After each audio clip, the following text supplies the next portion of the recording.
If you're hearing a high-pitched, rhythmic squeak at low speeds, under 15 miles per hour, right after installing new ceramic brake pads, this is for you. That noise is almost never a sign of brake failure. It is a high-frequency harmonic vibration, and it's a very common characteristic of the hard compounds found in many aftermarket ceramic pads. Here's the reason. Ceramic pads have a trade-off. They produce very little of that black brake dust because their friction compound is exceptionally dense and hard. However, this hardness also makes them highly prone to generating a resonant vibration against the cast iron rotor and the steel caliper piston. The noise usually begins only after you've been driving for a bit, once the pads warm up and expand.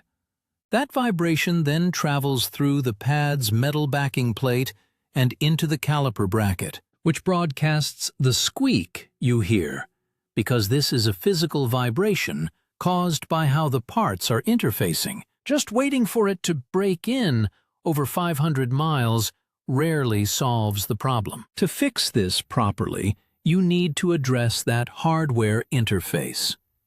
First, confirm the factory anti-squeal shims were installed on the new pads. These are thin, engineered metal plates that dampen this exact vibration. If your aftermarket pads did not come with their own integrated shims, you must transfer the original equipment manufacturer's shims from your old pads. Second, apply a specific high-temperature brake lubricant, such as a copper anti-seize, or a specialized ceramic or moly boundary grease.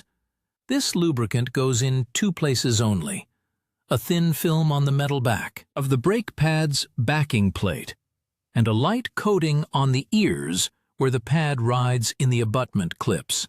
The most important rule is that this grease must never contact the friction material of the pad or the shiny face of the brake rotor. Any grease on these surfaces will contaminate them and seriously reduce your stopping power, which is a major safety hazard. Ignoring the vibration won't just be annoying. It can contribute to uneven pad wear over time. So, the right next step is to check those shims and lubrication points to quiet them down for good.